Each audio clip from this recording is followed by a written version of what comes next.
Oh man, today's episode of Movie Tales is really cool because we're going into a realm I haven't really covered yet before.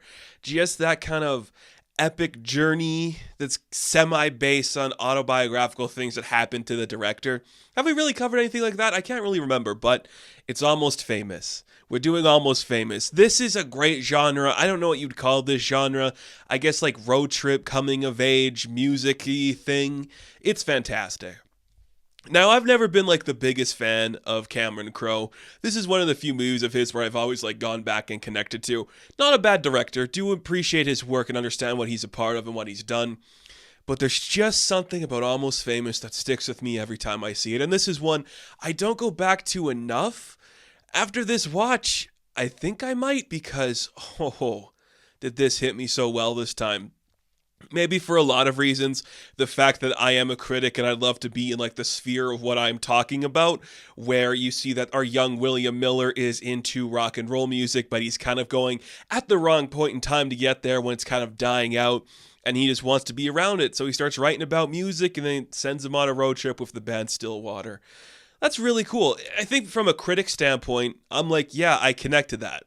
I love the whole idea that this movie presents that you have to be separate from the artist you're talking about. Don't go and make friends with the artist that you're interviewing. So cool. I'm like, yeah, that's a good lesson. A true one, too, because when you get too attached to the material you're supposed to critique, you kind of lose faith in it.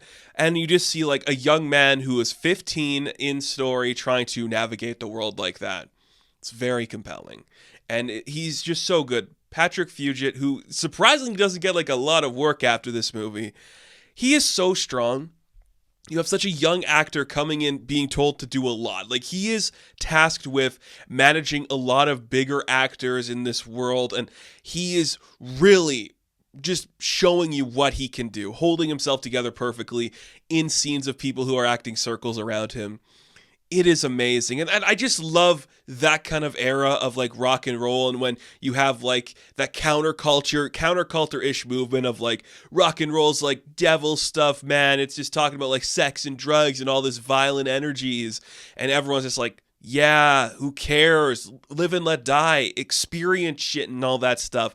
And a young man who's been kind of just like, a homebody, kind of forced to be under his mother's wing for too long, learning about that message. It's pretty interesting to see. In my honest opinion, I don't know if this is controversial or not, but the most underrated performance in this movie is Frances McDormand. I feel like in contemporary times it doesn't get talked about enough, but she just sells every moment. She is still fairly young here. Not like, because she's going to grow into like the older, more mature woman we know who's a little more aggressive, but seeing her vulnerable and angry in like this different way where she's like, I just wanted to keep my kids safe. Both of them had this urge to leave the nest. Did I smother them too much? Did I not love them enough? Every moment she has to herself, like, oh, her phone conversation where she's on the phone with Crudup's character. Oh, it is just breathtaking and painful. And she's just like, look, I don't care what you do. You hurt my son, I'm going to kill you kind of vibes. So good, so powerful, just makes for some great stuff. As somebody who has a great relationship with their mother, I just really connected with like the overbearing nature of that movement, just like watching you have to let your child grow up, but you don't want them to stay in that position. Fantastic. And again, this is a road trip movie. We're headed around the country just having a good time. I really like, there's so many aspects of this movie that just connect and hit perfectly. I just love, again, the way we have Philip Seymour Hoffman, a very good actor who I adore and love so much, just phoning in his lines, literally just on a phone half the time in his own separate area, just like, dude, you want to like sell this to the Stones, man? You just say this crap, and you really think that band's pretentious, man? Why are you talking about them and all that stuff? You got into rock and roll at the wrong time, man. It's all dead. It's all commercial now. I love that energy because that is such a realistic thing to say. Every character in this movie, he's the one I connected to the most. Just this guy that's like, I'm a loser. I don't go out there and experience life. I talk about life. I'm like, yeah, that is very much what I feel about a lot of stuff. That's what I do here, is instead of making movies, I talk about them. But deep down, you got that lust to make the movie, and that's what you feel there. Such a good storyline. But this is pretty much about the band Stillwater. So many great people involved in there. I love seeing Jason Lee in this position because he has the look of a guy that works in this era when he's just got like the long hair and mustache. Is that him actually singing? I never bothered to look into that, but I could both see it and not see it because he's kind of got that voice about him. But Billy Crudup is Russell. I love Crudup. I think he's a tremendous and talented and powerful actor. He is given a lot to play off here, just dealing with his emotions in these bigger ways. The whole vibe that he knows he is the face of this band, but no one in the band wants to acknowledge that, or he has to kind of like pretend he's not. But his ego is subtly bigger than theirs, just subtly. If you have never really experienced this movie before, you might not perceive it, but it's just the way that he just knows he doesn't have to be outlandish because he is doing the work that they need him to do, and they resent him for it. Leads to some very powerful moments, like the scenes with the t-shirt, where you just see like the front man who is Jason Lee, just like, really? Well, you're just the guitarist, you're the bassist. Like, I'm actually here doing shit, and you just show up for that. Beautiful moment, beautiful chemistry. He just is given so much to do, falling in and out of love, desperate to understand himself in this world. And it's still like a coming of age story for him too, knowing like if he really does care about the music, or if he's just in it for the glory, or if he's in it for the girl. Which leads us to Kate Hudson in one of her best roles ever. This is like a performance that could go south very quick, and a role that could go south very quick. They're not like roadies, they're just kind of like fans that provide the inspiration to travel with the band to give them what they want, and she has a relationship with Russell. Great chemistry between the two of them, but along the way we see that William starts to fall in love with her too. I really like that storyline. I know it's so corny and cliche, but it just works so well that this young man sees this woman who is closer to his age than anybody else there. They hit it off instantly because they trust each other and understand each other, and he wants to be a part of her world, and she's leading him on this journey of self-discovery. It's beautiful, it's painful, the way that every time something romantic might happen to William, she's there watching it being like, don't worry, you're okay, you're gonna be fine, you're in good hands. So many good scenes in this movie. I really like the scene where they're going to deflower the kid and he's just like watching Kate from a distance, and she just so quietly just glances down for a second, indicating that she is aware of what's happening to him and is accepting it, and he's comfortable with it. It's a really smart moment, really subtle. I really dig it. Their chemistry is great, and the way that the whole scene plays out later with like the Quaaludes, and he is just finally like, you're not going to remember this. It's a weird scene, and it's definitely one that's going to be up for debate with a lot of people, but it's kind of like that thing where he is still a child, and he's still fragile, and he doesn't really know what he wants, but he knows what he wants is Penny Lane. And when she is still semi-awake and he knows that there is still a connection between the two of them, he takes the advantage to kiss her. It is quaint and kind of lovely, but it's also just like, dude, what are you doing?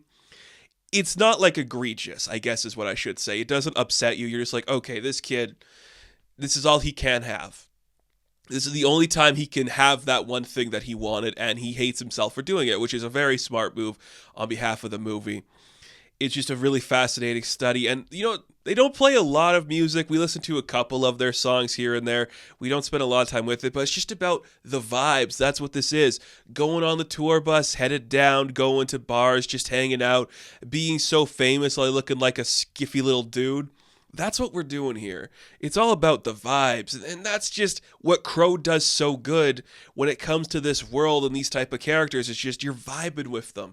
You're just walking down the street. You're having a good time with these people. They just understand it and get it so perfectly. They look like they're from the 70s, and that's like the coolest thing ever. So many great moments of there. I love that just like in the 70s, you can write an article at a local paper called Cream, and then the Stones are like, hey, are you the guy that like wrote this shit? You're like, yeah. And it's like, cool. We're going to pay you to go tour of this place, not even realizing the kid's 15. It's just really awesome that could happen in that time period, because that would never happen today. Nothing like this would ever happen today. It's so cool to see. And it's just great that I just love that kind of thing. It's again, the critic versus the art part goes on both sides, where you see William struggling with like, does he get close to the band and how does he tell this paper honestly? And you just see like the band's like, we like this kid. He is smart and he's fun and he gets us. But we also like, don't want him to, he's the enemy, like he's going to talk shit about us. And that's such a good dynamic that's pulled off. So many great little beats like that. A lot of great supporting cast members, too, that show up for quick moments. Like I said, Hoffman shows up for a bit, Zooey Deschanel. Given enough to do where I'm satisfied with her performance. Rainn Wilson shows up for a minute. Eric Stonestreet shows up for a minute. Jimmy Fallon. I'm never a Fallon fan, but he was okay. He has one good moment where they're on like the plane. It looks like it's going to come down. A very cathartic moment for everyone where they reveal all of the secrets and hardships that they're talking about to each other. And he's just like, I quit. I don't want to be your manager anymore. Great moments like that. You know, it's just vibing with a cool band and great actors for a little bit, walking up and down the street. In the end, it's a lesson that is learned about honesty and love and passion about the music, being true to yourself. And you see that everyone it is kind of cheesy in that way that everyone gets the happy ending. You know, you see that William gets his like paper published, and you see that Russell kind of like finds his happy ending, realizing he doesn't want to be the man of like this partying person. You also see that Penny goes to Morocco, which is something she talked about doing with William. Subtle moments like that are just great, and that just makes for a compelling, fun story. Beautiful music that just loves music. A movie that could just sit down and be like, this is rock and roll. This is why it's dying. This is what you have to listen to, how you have to listen to it, how you have to understand the beats of this song and what it means. It's so powerful, and I love a good story that implements that narrative so well. This is a good movie. Great coming-of-age tale of a kid way out of his depth, realizing this is what he loves and this is what his life is always going to be. It's going to be hardships, but you cannot fall in love with the person because you're a critic. You got to be neutral. And a great story of a band coming to terms with their instant recognition and their higher calling as a band. Are they going to be this elite team, or what are they actually going to be? It's so cathartic and well executed. There's on a dry moment in the movie when you're watching it. Everything works perfectly. Every actor does their job perfectly. The writing is so strong. You love every second of Almost Famous. It's a great story, and just makes for some compelling movie magic. Ugh, so good. So many great moments. Coming of age movies always make you feel.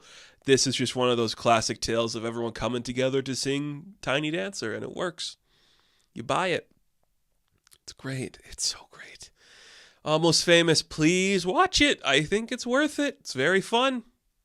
So that's going to do it for this rendition of Dramatic Tales. So thank you all for watching this video. Be sure to like and subscribe to the channel. As always, you can check me out on Instagram, TikTok, and Hive, and I will catch you in the next one.